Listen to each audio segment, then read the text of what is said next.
Shut up and sit down.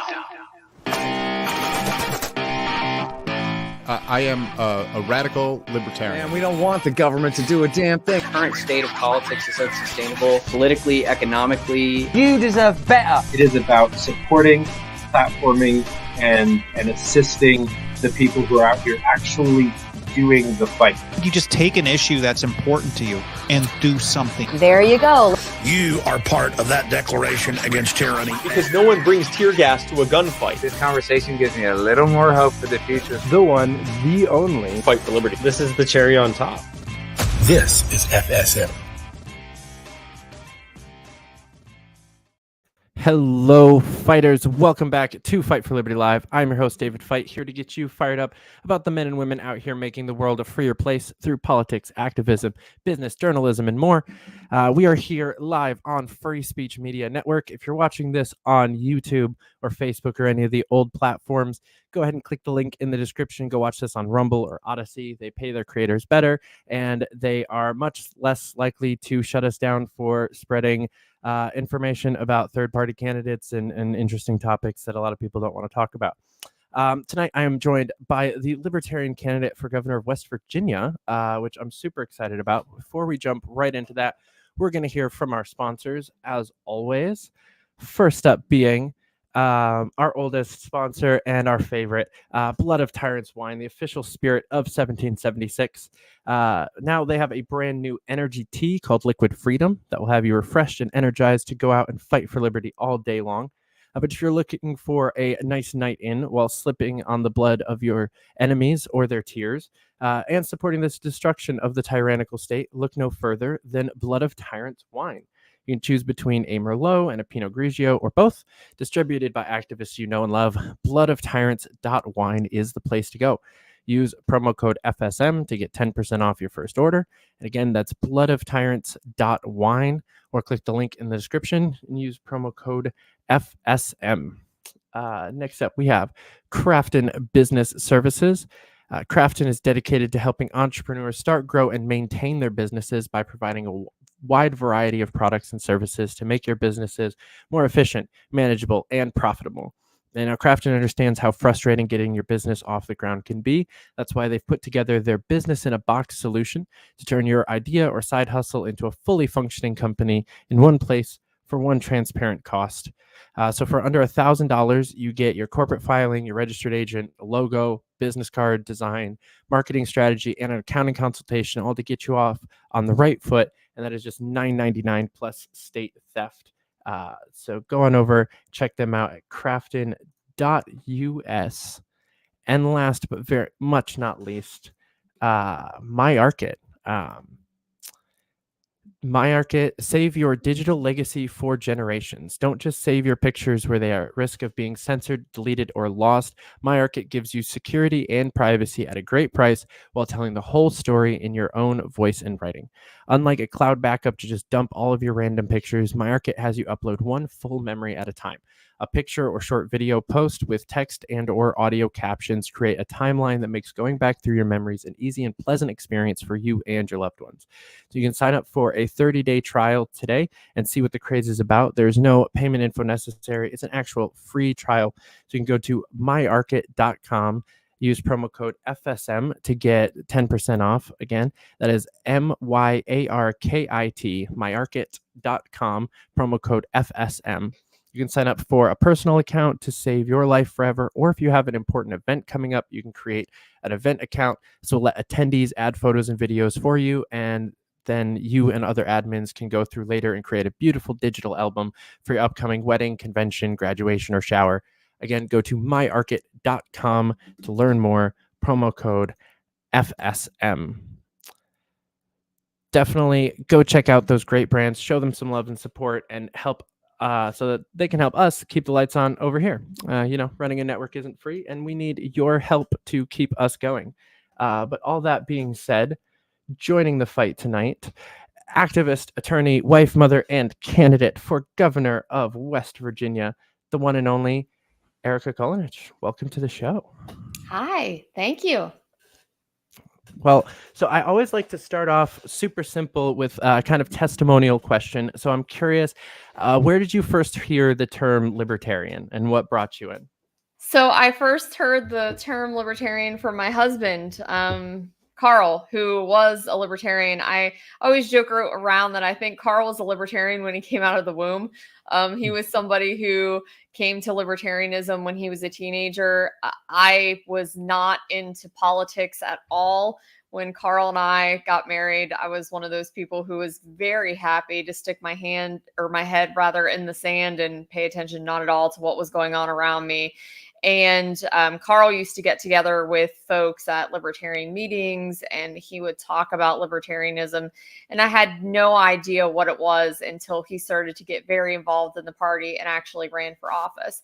And then I really started paying attention. So he introduced me to the liberty movement and the word libertarianism. And as soon as I started listening, I got hooked, and here I am. Nice. We love it. Yeah. Conversion through marriage. It's a time-honored tradition through many belief systems. Absolutely. So I guess straight to the point. Why are you running for governor? Oh, I'm running for governor because I love West Virginia and I feel like liberty's the only hope. West Virginia is a really, really unique place. And, I know everybody says that about their own town and their own state, but it really is. West Virginia, they go hard in whatever they do. And they went hard Democrat for a very long time. JFK got them. And then they were going labor and they were going coal and union, and they just hard Democrat, and it didn't serve them well. If you look at West Virginia on any list, the good lists, they're at the very, very bottom. The bad list, very, very top. And it's always been that way. Since I was a kid, since my mom was a kid, since they've had lists that they publish that you can get your hands on. We've always been that way. And then, a few years ago, the Republicans took over, and now we're in a Republican supermajority, and we're still in the same spot. And it breaks my heart because, the people in West Virginia, you will not meet better, more genuine, good-hearted people than we have here. You won't go to a more beautiful state. You just really can't find a place that just has more potential, just waiting, to be unleashed, and to just see the state and the people continue to be abused by the system just really, really makes my blood boil. And I felt like I had to do something. I just couldn't sit there and watch it continue to happen. And I feel like the only way that we're going to change things in West Virginia is for someone that's not a Democrat and someone who's not a Republican to get down there in the Capitol and burn things to the ground. Yeah, I hear you. I think there's an interesting thing that happens with states that have a fairly libertarian undertone in the people. A lot of times it creates kind of an apathetic populace who doesn't really participate in politics because they don't really care about it. A lot of them, will build, especially in a Tennessee or a West Virginia, Kentucky, those areas, you got the people, they don't care what the building permits actually are because they don't follow them. So but it creates this place where the government just kind of gets to run away with it because the people are just kind of ignoring it until crackdown starts to happen. And then you realize those building codes got ridiculous in the last 10 years and you didn't even notice because you were just building whatever. It's a conundrum that happens in quite a few states that I've seen where I think, a strong candidate like yourself can kind of reach out to these people and say, hey, I understand why you don't care about politics per se and don't make it your whole thing and don't want to push the government on other people. But, you got to show up at least once a year and vote to try to like help stop this from happening. Like, give me at least a day. Yeah. And we have, you're absolutely correct. We have such a low voter turnout in West Virginia. I wrote the state party chair of the Libertarian Party and I co-wrote a opinion piece on ranked choice voting because, ironically enough, and this probably wouldn't be surprising to you, the West Virginia Secretary of State came out with an opinion piece on how West Virginia doesn't need ranked choice voting, and that's not something we need here at all. So we let the public know that we thought something much different, and we were looking into voter turnout in the state of West Virginia, and it's shockingly because you're exactly right. People don't come out. They don't care. And really because they don't know that they have to care, because they're in their own communities doing their own thing, and they don't really know how much it affects them. And people in West Virginia suffer from something that I think people a lot of places suffer from. They pay attention to what's happening on a national level. We are in West Virginia is very, very pro Donald Trump kind of place. And they'll pay attention to what's going on with Donald Trump, what's going on in Washington, D.C., but not necessarily what's going on in our state capital, Charleston. In Charleston, they don't realize how much it affects them. They don't realize how much what's going on at their county or their city level affects them. And they don't necessarily come out and vote. And, that's historically been true. And if they think that they know who's going to win the primary or who's going to win the election, that's even more true. They don't come out at all. So it's definitely a problem. Yeah. We're that way where I live in upstate New York, because most people around here are Republicans who live in New York. So unless it's a local election or like congressional or something like that, because I have a Republican like state house and congressional reps, but everything else on the ballot is going to go blue. Everything higher than that, it's just not even worth it. And honestly, it's such a gerrymandered blood red area that the other elections are equally as unwinnable for the other party. Like if I tried to run for state house as a Democrat where I am, I would just get obliterated. Even if I ran a really good campaign. And the fact that I'm in New York and I have two fairly decent sized cities in the constituency wouldn't matter. But people just don't show up. I think in 22 we had like a 32% voter turnout in my congressional district. It was just insanely low. Yeah.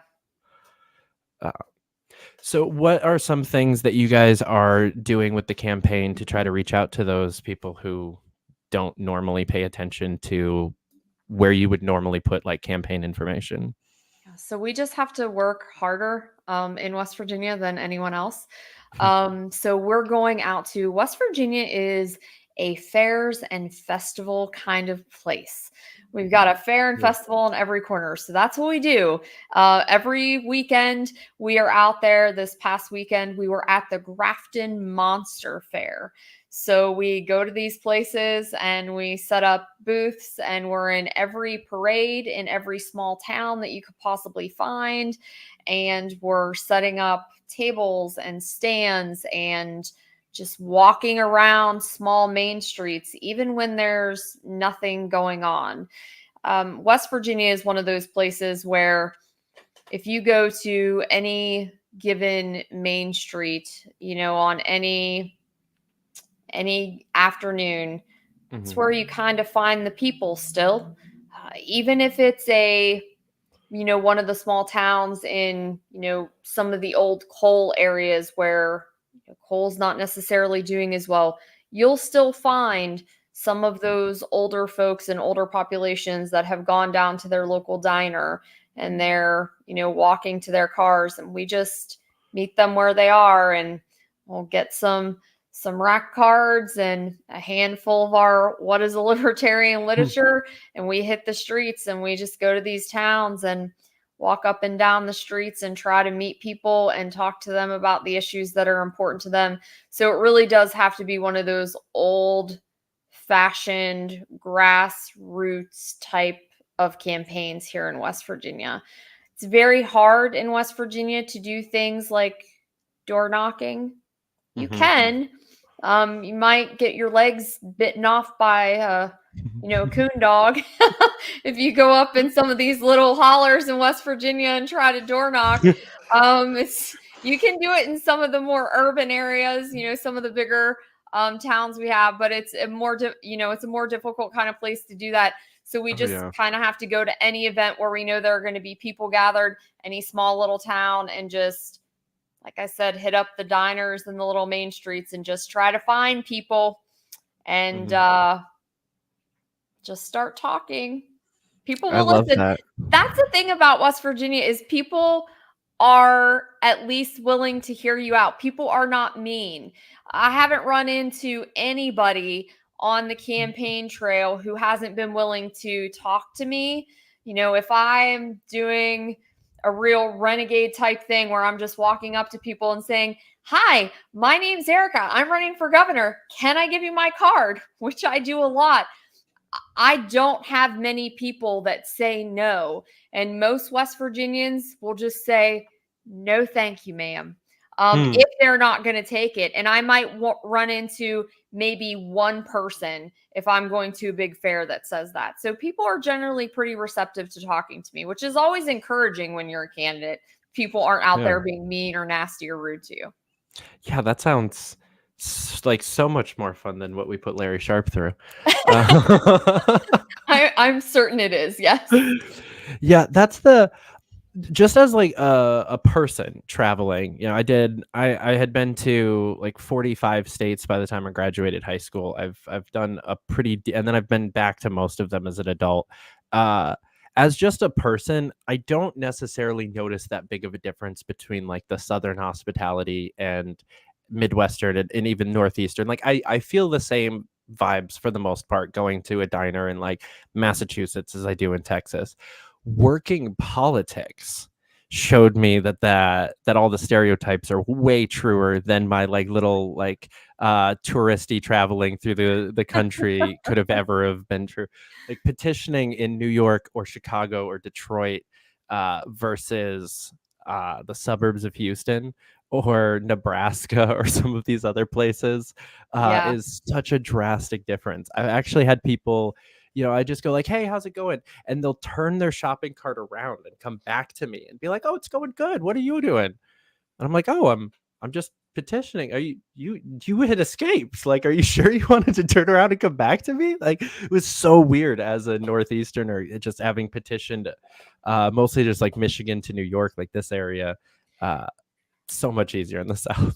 Yeah, I've never had to petition, but so we've had ballot access in West Virginia for quite a few years. Since 2012 is the last time we had to do petitioning. Oh, wow. And I hear horror stories from my predecessor who ran for governor. Our gubernatorial access, or our gubernatorial race, is our ballot access race here in West Virginia. And so he experienced that and had to petition to get on the ballot to run for governor. And I hear it's terrible. I don't envy you. Yeah, it's some of the things I've petitioned for are fun. Petitioning for candidates, no matter who they are, kind of is awful because people just want to talk about all of the different things, and where do you stand on my pet issue is really and most of the time we don't have a stance on your pet issue, especially for libertarian, because our stance is just the government shouldn't be involved. And most people are not okay with that answer, as it's, even if they technically agree, it's too simple of an answer for most people. Yeah, my favorite is when I'm out there and someone's a member of whatever group they're in and they say, "Well, what are you going to do for me?" Mm-hmm. And my real answer is, well, nothing, right? As a libertarian, I'm not going to do anything for you. That's the point. So I have to find a really nice way to say that and say, well, my answer is I'm just going to take away all your obstacles. So it's, yeah. Nice. We got Jared, West Virginia libertarian, in the house. Oh, hello, Jared. So I want to play one of your videos real quick. It's one of the shorter ones from your website. I thought it was really good. I was going down through your website, kind of like going through some stuff, and I loved this video, so I want to play it and then kind of talk about it a little bit. Okay. Montani, Semper, Liberi. Words that ring true in the hearts of every West Virginian. Mountaineers are always free. Free to live, free to be whoever they want to be. Bureaucrats shouldn't tell us how to live our lives, to tax us and waste our money. This November, West Virginia has a better choice for governor. I am Erika Kolenich, and I'm asking for your vote. That was so short, sweet, to the point. I absolutely loved that video. Thank you.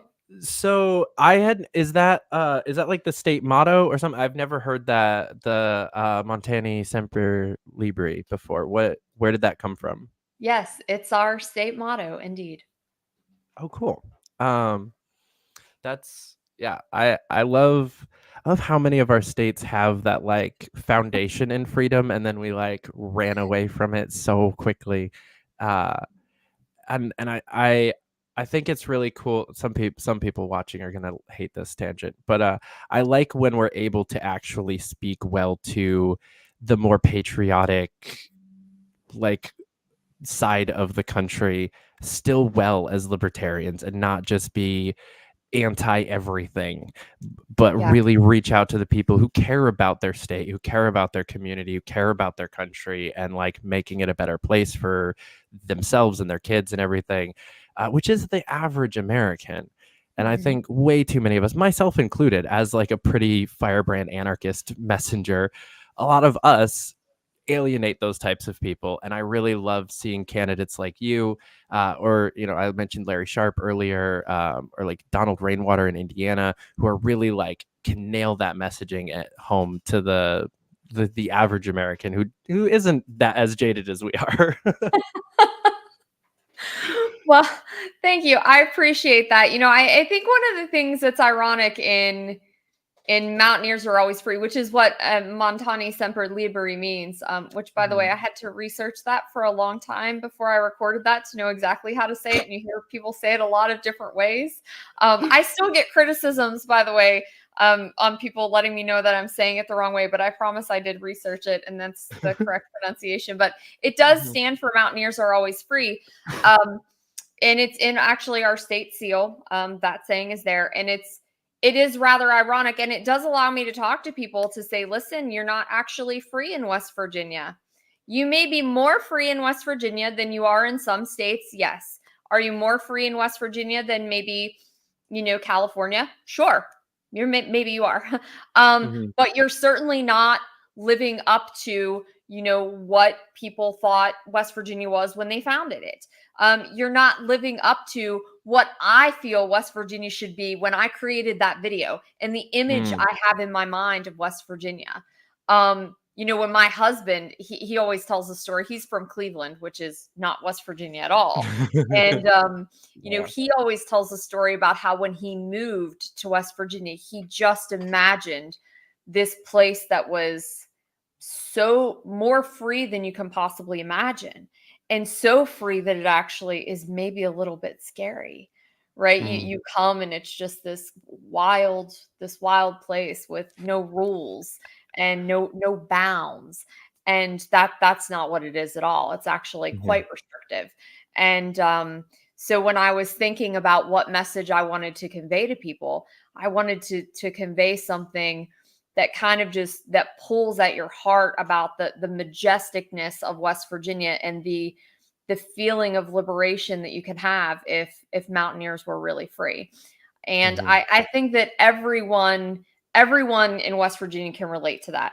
Even if you're, you know, the most you know, dedicated, loyal state employee that West Virginia possibly has, or if you're a dedicated anarchist, or if you're just, you know, Joe who gets up every day and goes down to the coal mine and takes care of his kids. I feel like everybody can relate to the feeling that, you know, Mountaineers are always free, and it should just be kind of this wild place without any rules or, you know, that invokes passion in you. Yeah, I love that.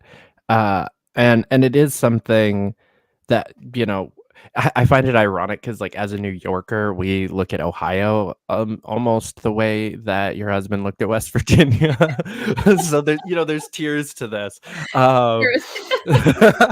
But there's definitely I have friends that I moved to Texas temporarily about 2 years ago, and I had friends from up here that were. It's funny on both sides of the aisle, because there were some people that were like, "Oh, you're going to Austin. I heard that's like a shithole. They have like this terrible Democratic mayor, and there's like so many homeless people, blah blah blah." And then like my more lefty friends were like, "Oh my God, you're moving to Texas. That's so unsafe. Like there's not going to be any good bars to go out to, and it's like a terrible I think they think it's like The Handmaid's Tale already or something." Yeah. And, so many people were like scared for me to be going out into this wasteland of Austin, Texas, which is like a major city. I was not anywhere close to like what you actually think of when you think Texas. But it's funny how much the nanny state has affected people to the point that they are, attached. They have that like attachment problem that a normal, like overly nannied kid would have to their parent being gone. It's like, oh my God, I'm gonna die immediately. What's going on? Everything is awful. What do we do without the government? Yeah. There are so many people, I have a lot of friends who obviously aren't libertarians, right? And they take such an issue when I run for office as a libertarian. They're like, I don't understand. You're such a good person. Who's and they will say things really, Yeah. and they will say things literally like you're saying, but who's gonna take care of pick your issue? Doesn't matter. Who's going to take care of the homeless people? Who's going to take care of the roads? Who's going to take care of the kids? Who's going to take care of, the disabled? Who's going to make sure that big evil corporations pay people fairly? And they say, Erika, you're such a good person. Like, you can't believe that all this will just work out. No, I really do. Let me tell you why. And you're right. They've become just convinced that we need the government to do this. And then there are some people who do understand when you really sit them down and have the long conversation and you start to explain people are good at their core, right? You're telling me I'm a good person, right? Don't you believe that the majority of people are good? Don't you believe that we would take care of one another? Don't you, and you tell them, do you trust Donald Trump? Do you trust Joe Biden? The answer is no. So you only can trust that the government's going to work when your team is in control. You're telling me you don't trust the other team. So how can you trust that they're going to do it for you? And so there are some people that will really respond to that. But then you have this certain segment of the population that just wants to fight for their team being in control and insisting that the government has to fix the problem. And they will just die on that sword that the government has to fix the problem and my team has to be in control. And they can't, in their minds, it's like their mind starts to explode when you point out that those two things aren't always going to happen. Your team's not always going to be in control. So there's going to be a time when the government can't fix the problem. And they just can't accept that as fact. But I find that the more conversations I can have with people, and really get them on that level, the more people that I'm able to convince. And that has not always been true. I ran in 2020 and people seemed more resistant then. But I find the more conversations I'm having now, the more people I'm able to convince that, that the nanny state is not the answer and that there are other answers out there to, solve the world's problems, like just, people, society, goodness, voluntarism. And it really is starting to give me hope. I feel so much better about the world and my run this year in 2024 than I did in 2020. I have a lot of hope. I really do.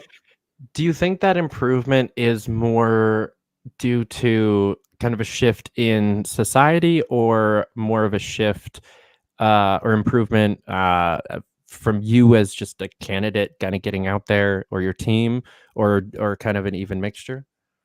I would say it's both.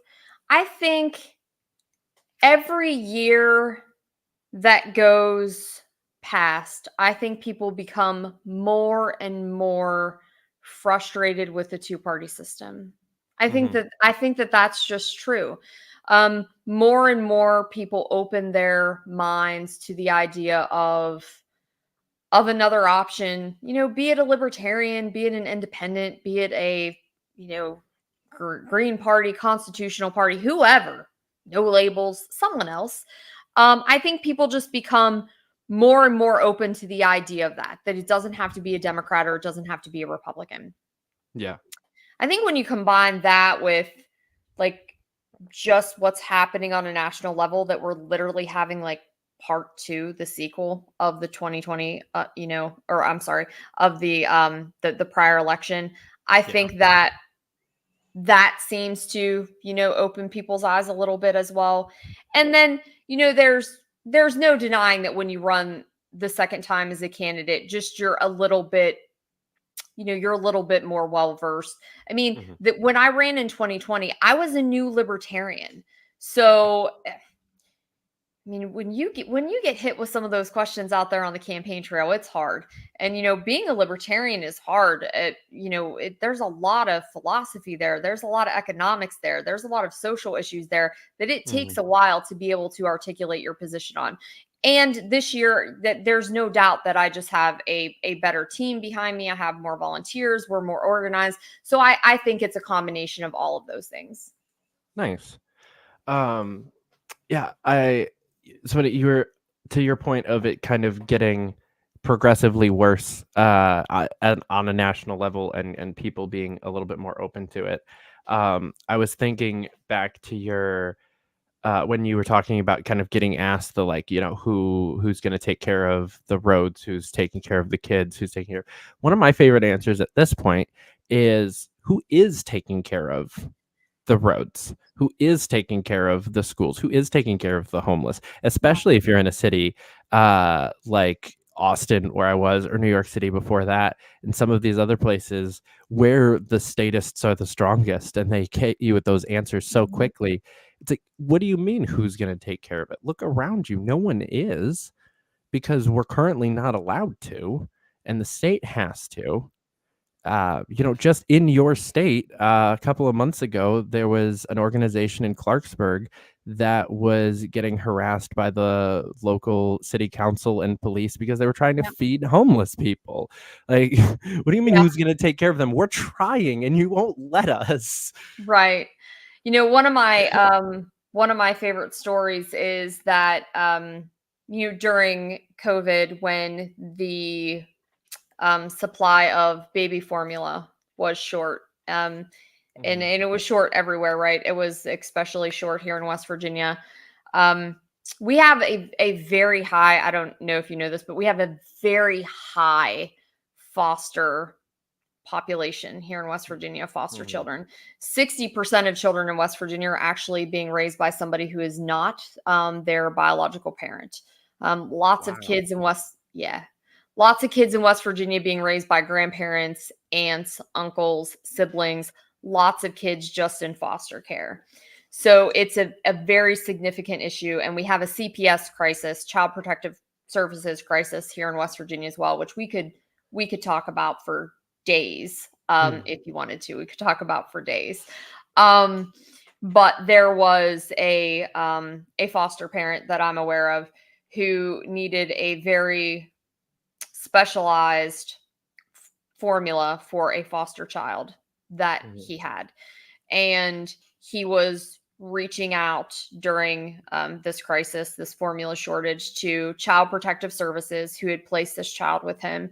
He was reaching out to the Department of Health and Human Resources in West Virginia. He was reaching out to every governmental agency contact that he had, radio silence, nothing. They were doing nothing to help him. They're supposed to be helping him provide for this child. I mean, he's just the place that's housing this child. If it were up to the state of West Virginia, this child would have died of starvation. They were giving him literally zero support. He found formula by calling his local church group. Nice. Who had a support organization who ended up getting him support and formula for this child. And, you know, that's a story that I try to tell people to make them understand how this can work. And that was a situation where that was the government's problem. That was a child that they had removed from its home, and it was under their care. They were the legal guardians of this child, and they would have just let the child die. They weren't doing anything to help that baby. Yeah, and I can't make any like assumptions about that specific case, but doing so many other causes with You Are the Power recently, and seeing how often CPS takes kids for no reason from good families just for federal funding, you wonder if that kid's biological parents could have gotten formula easier and faster and less of a hassle. The state very rarely does good at the stuff that they're supposed to do good at. And to your point, I think people are very much waking up to that more and more every day. I do not envy the libertarians of the 1980s, during like Reagan, Nixon, when everybody was super happy and voting in landslide re-elections, and that must have been rough. Like, this is so much easier. Indeed. So let's talk about your background in law a little bit. What made you want to study it to begin with? I don't remember. I wanted to be a lawyer as long as I could possibly, I wanted to be a lawyer as long as I could possibly remember. I remember what made my final decision. So that's the story I can tell. My mother is a very salt of the earth kind of lady. She is a West Virginian. My mom, raised me as a bartender. She didn't have much money. Later on in life, she, married my stepfather. They opened a convenience store. So she's just always been, a very, very hard worker. And when I was in, so there she is. She has a child. All my life, I'm saying, I'm going to be a lawyer. I'm going to be a lawyer. And then when I was in college, I majored in political science and dramatic arts. And I happened to be a decent actress. So I applied for some graduate programs in acting when I was in college. And I got into grad school for acting, and I got into law school. And so I came to my mom and I said, I think I want to go to grad school for acting. And she just said, okay, that's great. Let me explain to you how the situation works. If you need help when you're in law school, that is fantastic, honey. I'll help you however you need financially within my means. If you need help when you're in grad school for acting, I'm not your gravy train. So that made my decision, and I went to law school. And it was a good decision though, because what I realized is, I can still be involved in the community theater, and I still get to act in the courtroom. I'm a trial lawyer now. So being a trial lawyer is a lot like acting. You get to put together the story in the courtroom on your feet and use your public speaking skills. And I can act in community theater shows whenever I want, but I probably wouldn't have gotten to put my attorney skills, I guess, to work if I had decided to become an actress for a living. So it all worked out. Yeah.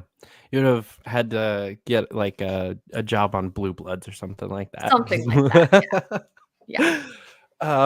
That's honestly like good on your mom for that one. Like, that, hella respect. That's harsh, but like necessary. I respect that.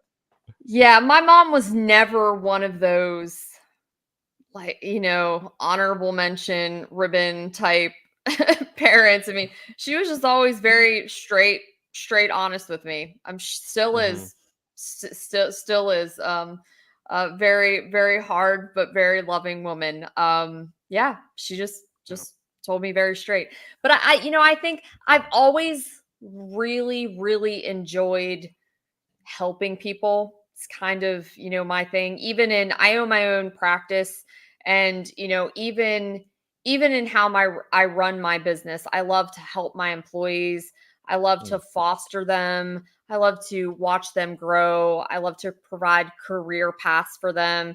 If one of the attorneys that works for me came to me and said, "Hey, Erika, I'd like to open up my own practice," I'm just the type of person I would like to go help them like set up their own practice. I really thrive on just helping people get to where they need to be. So I don't know this, but I'm going to say that that's probably something that I've always just had with me and carried with me when I was very young, and is probably what always drove me to know that I wanted to be a lawyer.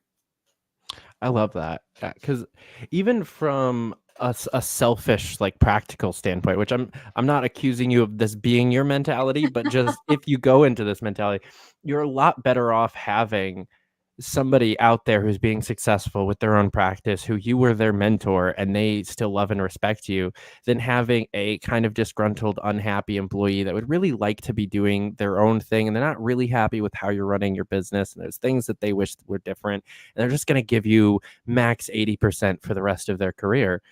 Is not nearly as helpful as having, somebody out there who's still singing your praises and still coming to you for help, and you can go to them for help, and having that connection is so much more valuable than no, I need you to be making me money. Like, no. Right.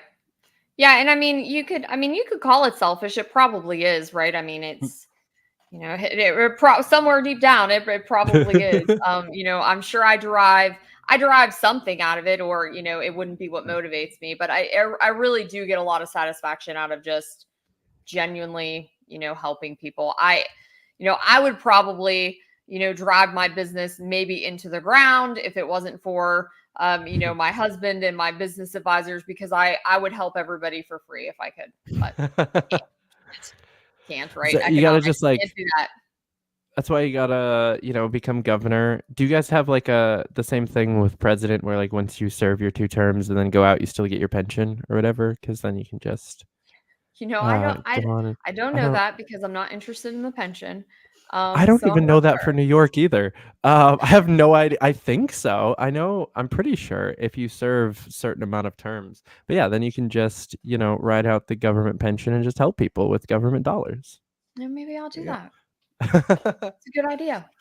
was what was the hardest part about going through, law school and the bar program and everything?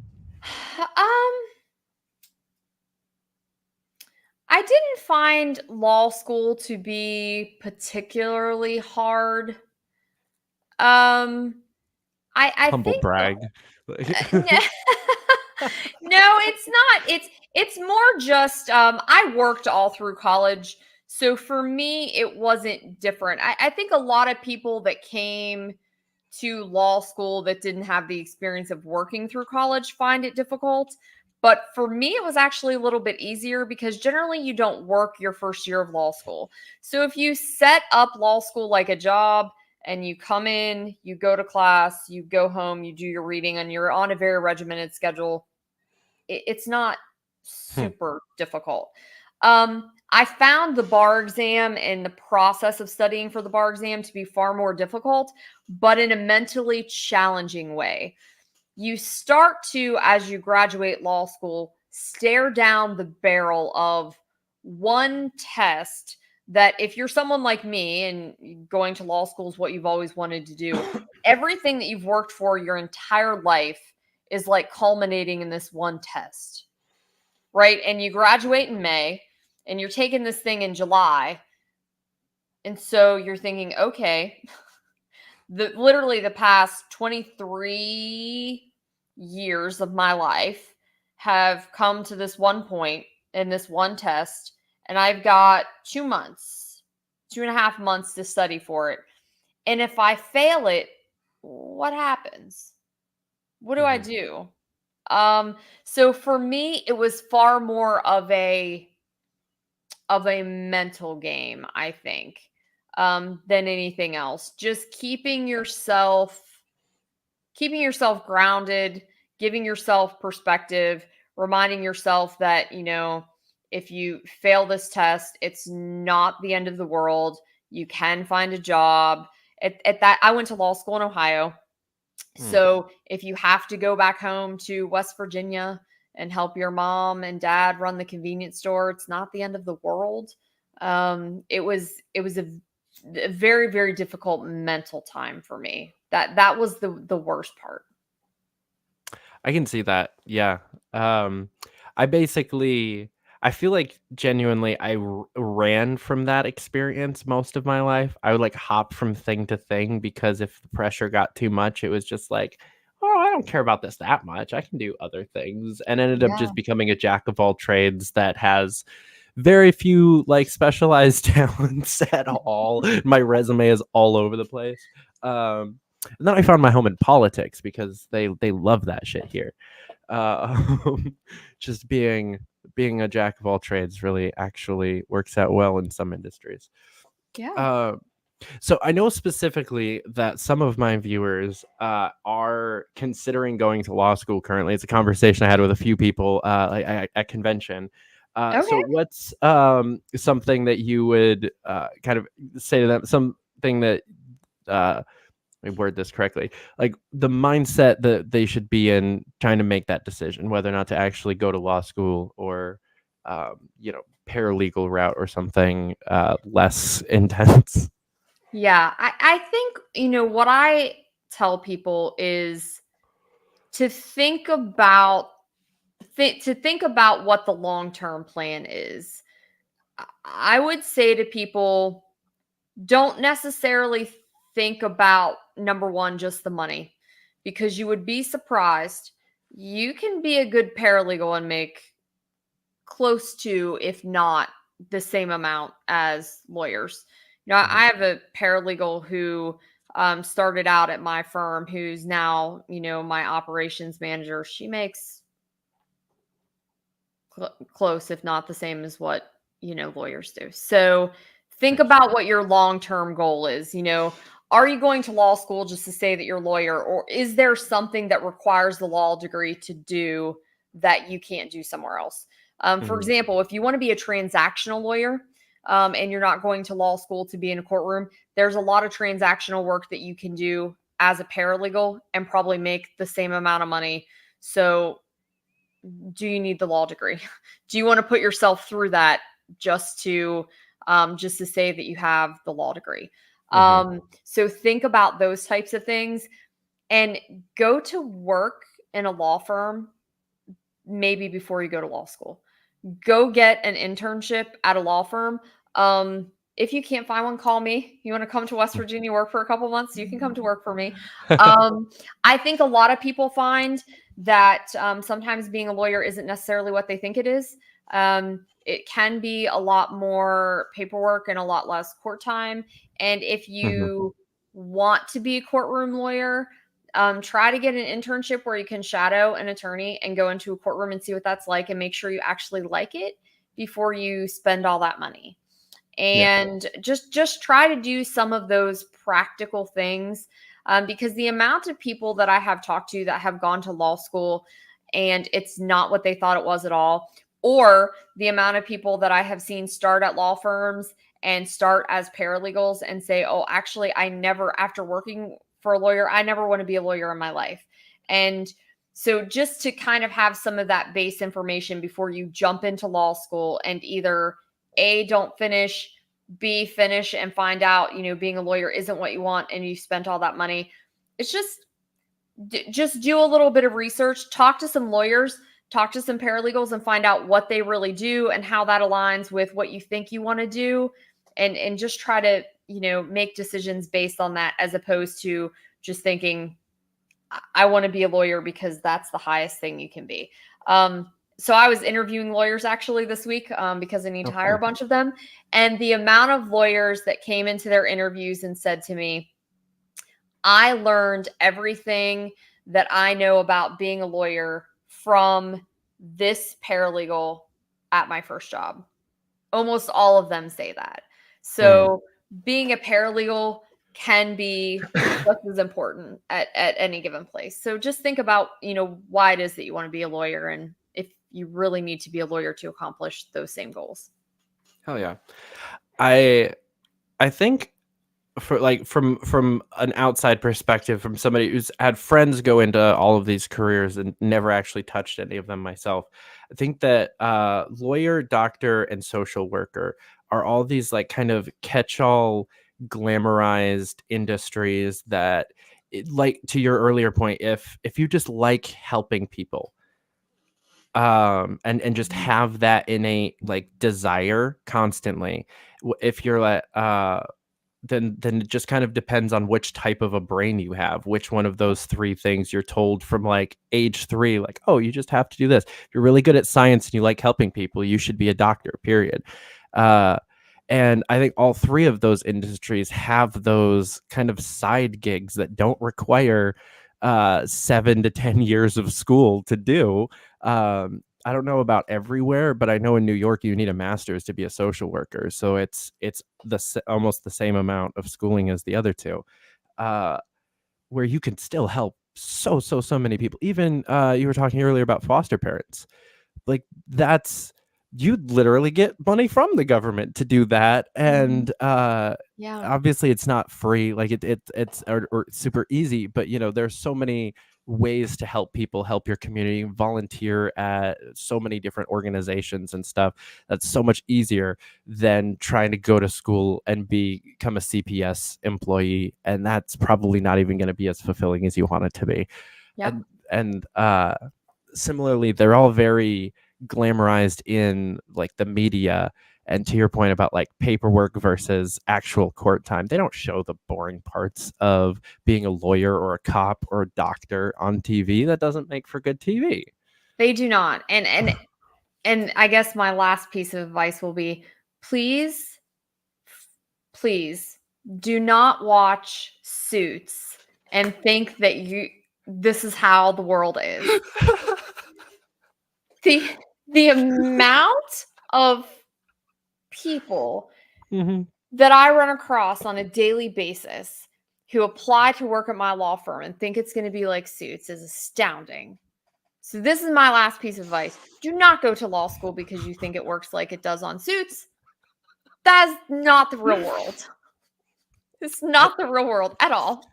I have a very close friend who watched Suits and then became a secretary at a law firm for about 6 months and then quit because they hated it.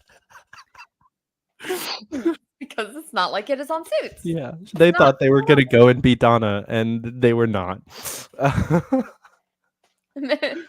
Imagine that. Right. Yeah. Oh my God, that's hilarious. That was literally going to be my next question. Like, I was going to jokingly ask if it's like it is on Suits, and then no, you hit the nail right on the head with that one. No. I'm tired at the end of the day. I don't look beautiful at the end of the day. Everybody around me doesn't look beautiful. Cases don't go to trial like a week after they're assigned. Clients aren't, they don't pay their bills. Clients don't pay their bills. They're not all wealthy. It's not glamorous. Yeah. I mean, it can be fun and it's very rewarding, but it is not like television. Mm-hmm. So let's give the opposite perspective. What's your favorite part about being a lawyer? Oh, my favorite part about being a lawyer is really victory.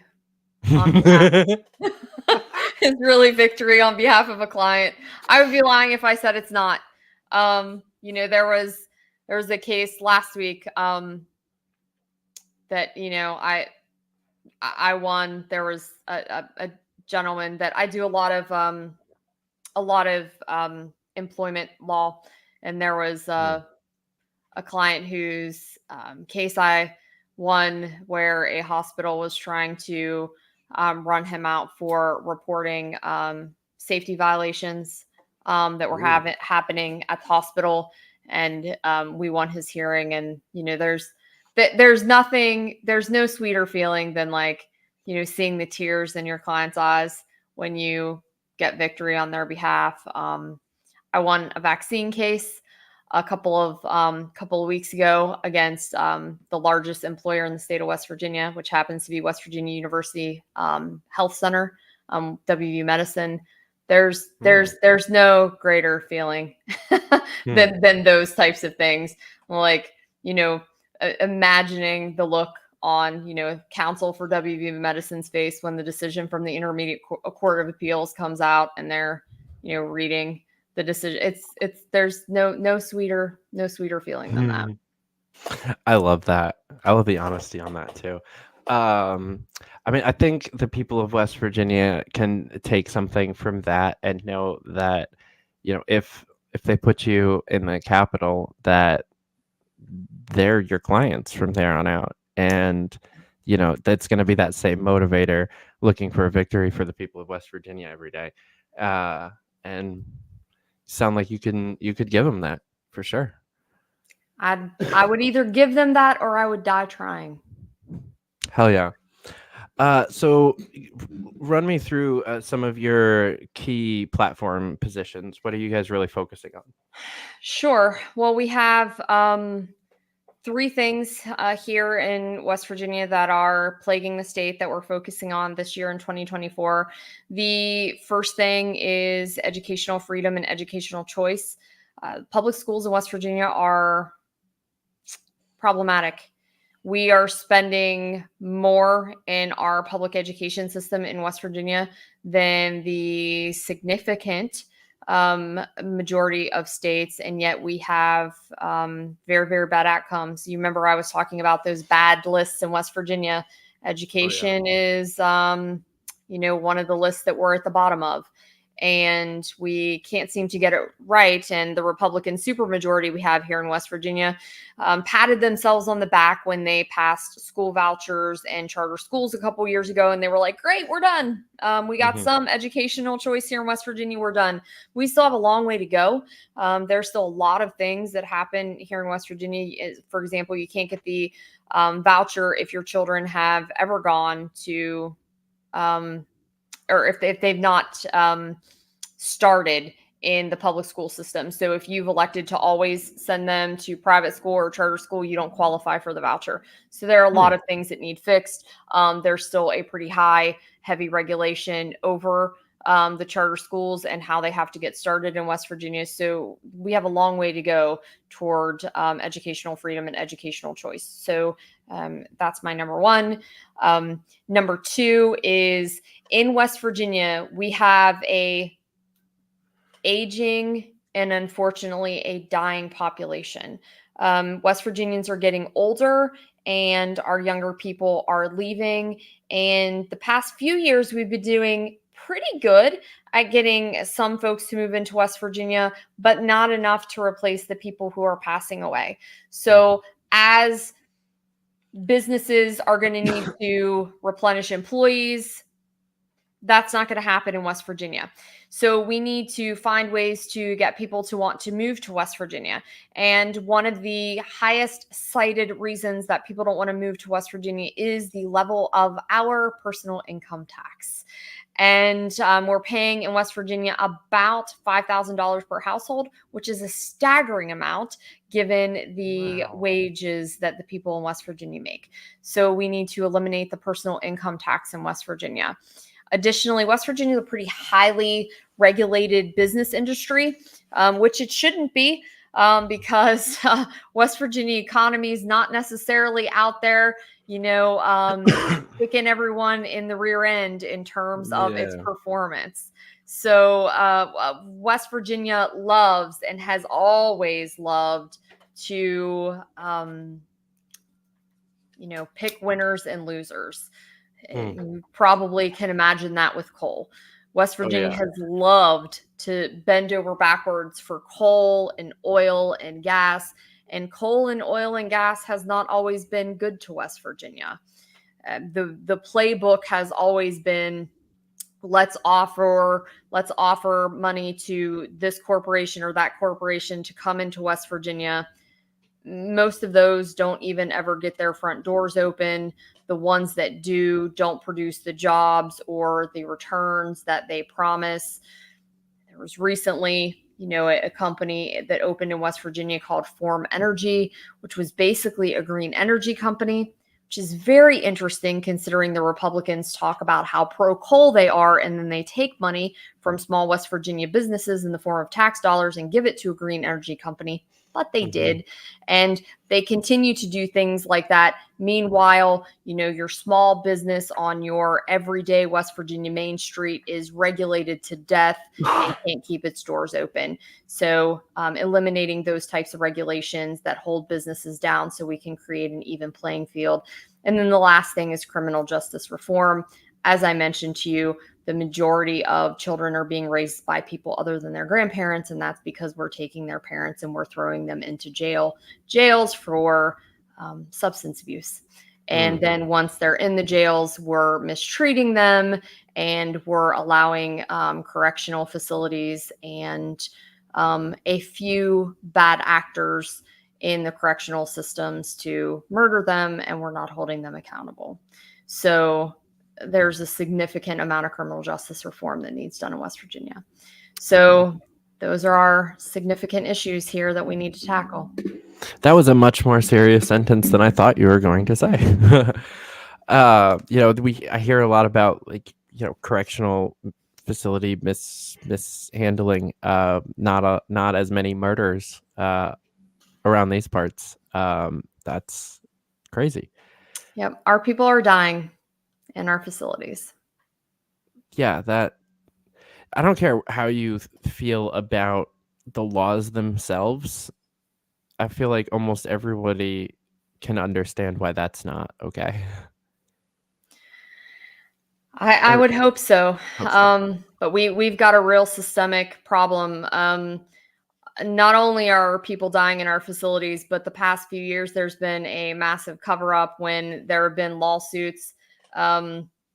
The state of West Virginia has been destroying those documents and destroying those informations. The state got sanctioned by the federal court for destroying documents related to lawsuits against the Department of Corrections regarding some deaths that happened in the southern regional jails here in West Virginia. We have so many people incarcerated in the state of West Virginia that there was an understaffing issue of correctional officers. We had a state of emergency in our jails, and our jails in West Virginia were being staffed by the military.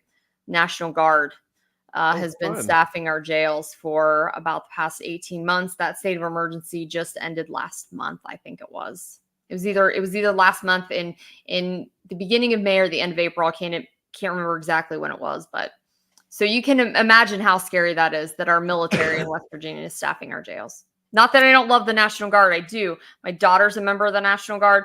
I love it, but they shouldn't be staffing the jails. Yeah, there are places where the military belongs and where they don't. And it's staggering to see. I saw quite a few places, especially like during COVID, them kind of being utilized for either crowd control during protests or enforcement of not lockdowns isn't the word I'm looking for, curfews that they had in some states. And it was really wild to see just like National Guard trucks driving through suburban neighborhoods. Yeah. It's dystopian as hell. Yeah. I couldn't imagine. I mean, although I feel like here in New York, I might be better off with the National Guard than our corrections officers. But that might unfortunately, that seems like an improvement in some cases. We also saw them handling security for schools in a lot of places, and that's also terrifying. You shouldn't be like in 6th grade going to school with like actual soldiers at the doors. That's cops is bad enough. Right.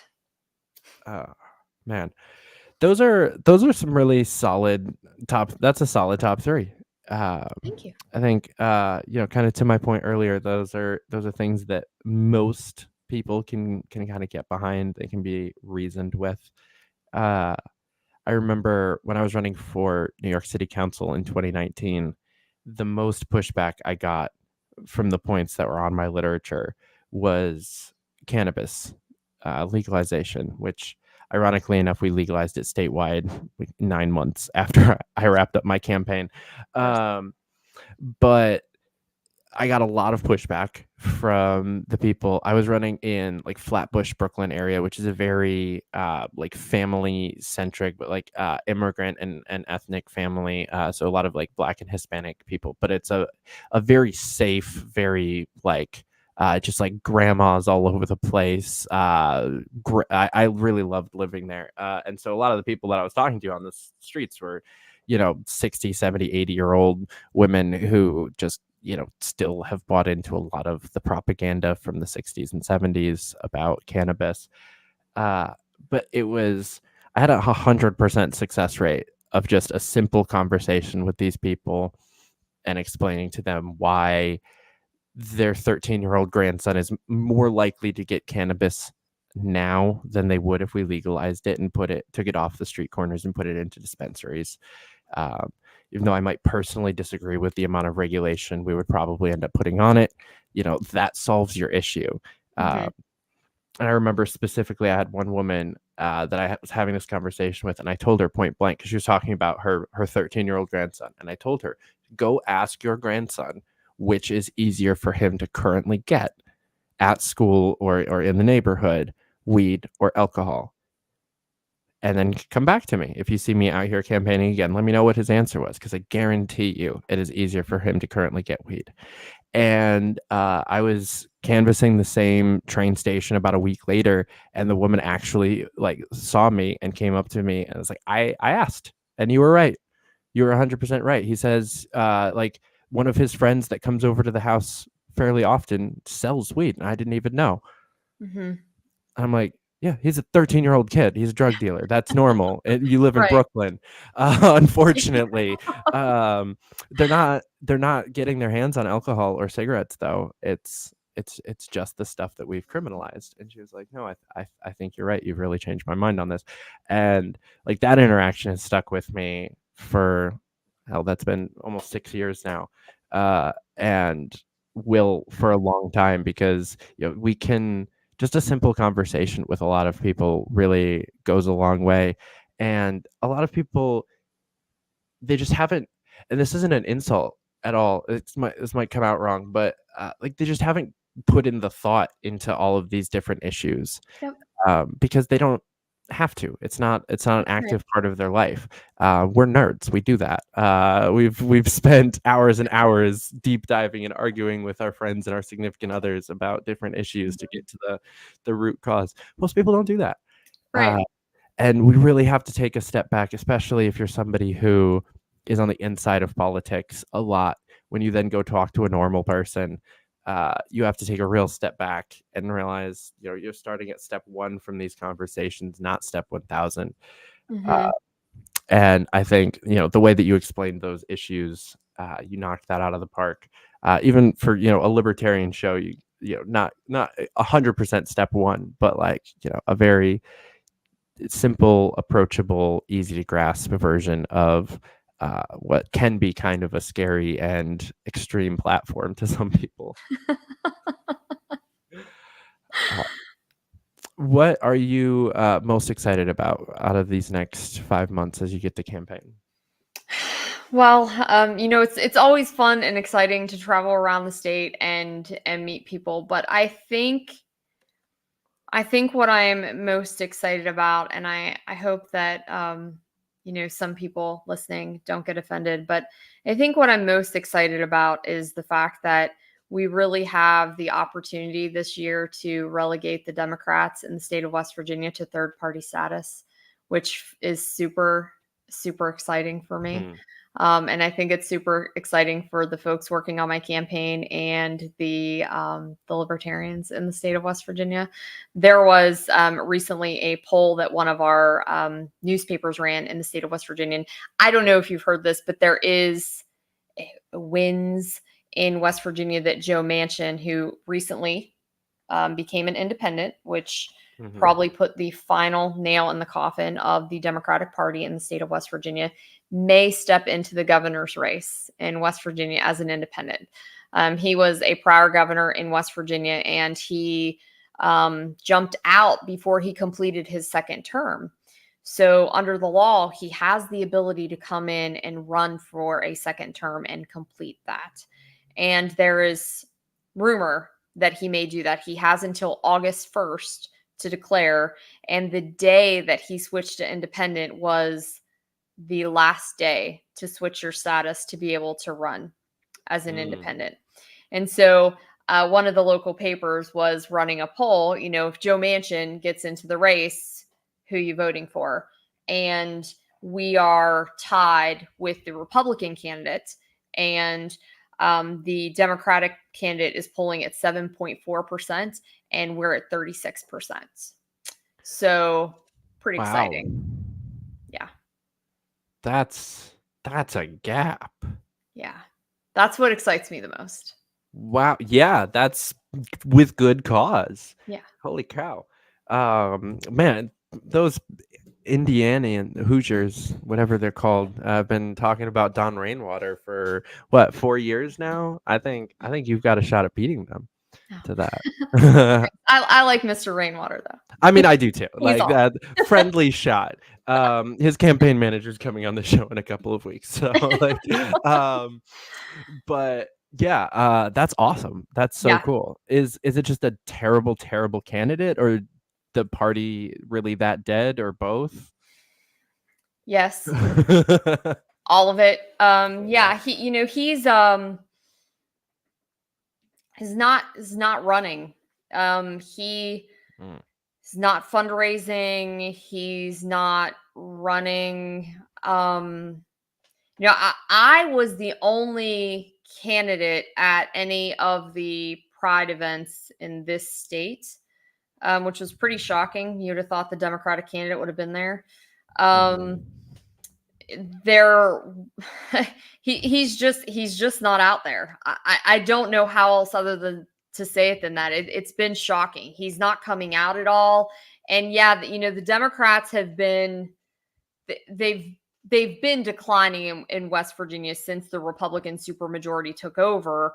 And, I think once Joe Manchin declared as an independent, it just died. The Democrats in West Virginia are dead. And, not only are they dead, but the Republicans this year in West Virginia voted that this would be the last year that they were going to have an open primary. So they've now closed their primary, which I think, in fairness, did get some people to finally take that jump and switch from an independent to a Republican. But I think likewise, it made enough people angry that some of those people who were kind of in that independent category that were always scared to register as a libertarian are now going to jump ship. So I'm really excited. I think it is the year of the libertarian in West Virginia. Hell yeah. That is so exciting. Do you guys have the like Board of Elections type stuff that they talk about? I don't mean to continue to compare you guys to Indiana, but I know here in New York and there, most of your like county elections boards are made up of 50-50, the top two parties in the gubernatorial race. Do you know if that's something that you guys have in West Virginia too, where you would end up putting a bunch of libertarians into like really important positions by just getting second place? It does not sound familiar to me. Okay. So I'm going to say no, but I'm sure that a West Virginia libertarian who is smarter than me will send me a message as soon as this is over and say, Erika, that's absolutely not true. We do have this thing, but it is not something that I've heard of. Okay, fair enough. I just know that there's definitely, the people get shit about running not to win, but there are definitely a lot of advantages in some states, but even others in every state of getting that second place and being the actual opposition party going forward. That once you solidify that and completely kill off the Democratic Party, the next couple of years, especially like next year, small local elections, when it's just going to be a two-way race, Republican and Libertarian, and that'll be an easy choice in some areas. Definitely. Yeah, I mean, the only thing that I know for sure that happens to us is once we go over 10% in the gubernatorial election, we are no longer able to run our nominating convention and nominate our candidates at a nominating convention. We have to run a primary, which isn't necessarily super fantastic to us because we don't like to spend taxpayer dollars to run our own elections, but we would have to do that. That's the only thing that I'm aware of that, other than ballot access, that our percentage has, or our vote rate or vote place has an effect on. Do you guys get to choose if it's an open primary? Yes, we would. Cool. We would get to choose if it's an open primary.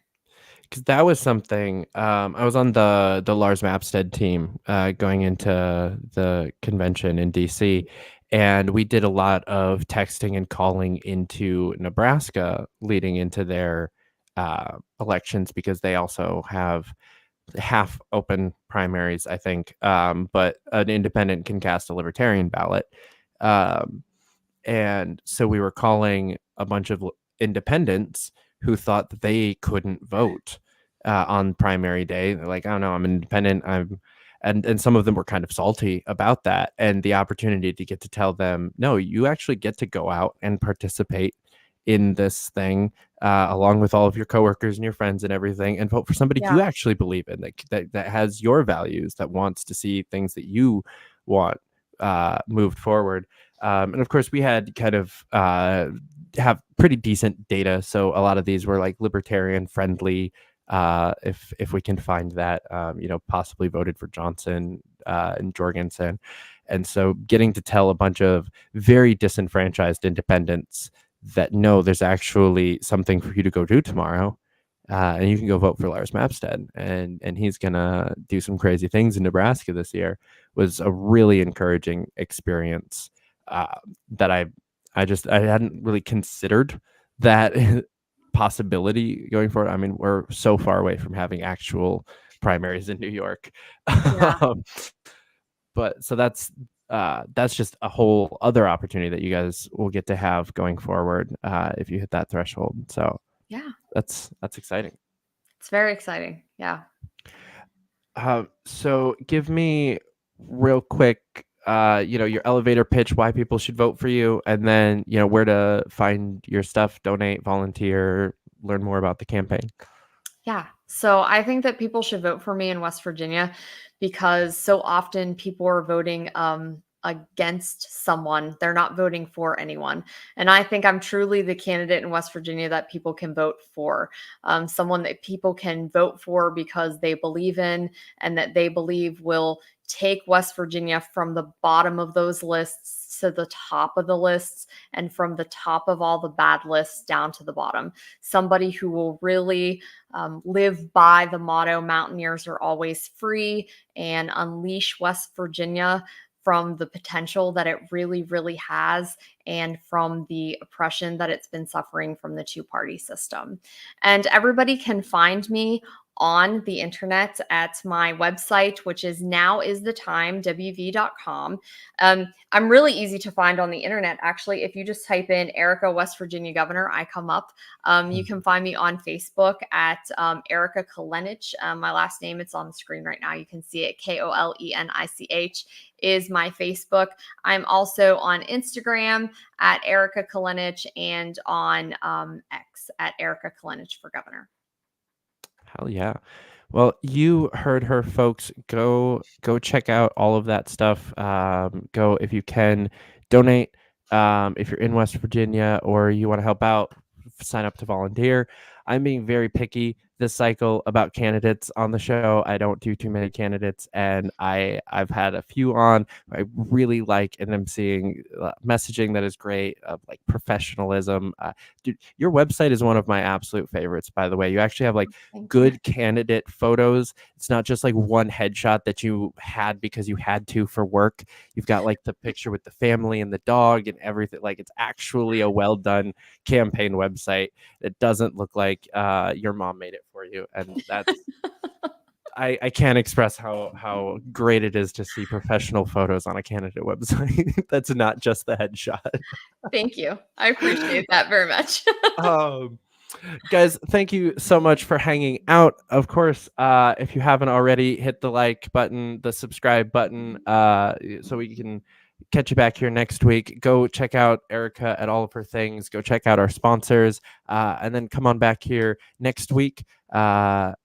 I honestly, next week's show isn't confirmed, so I can't tell you who it is. But I promise there will be a show next week. Erika, thank you so much for coming on. This was absolutely great. Yeah, thanks for having me. I had a lot of fun. Thanks. Guys, until next time, keep up the fight.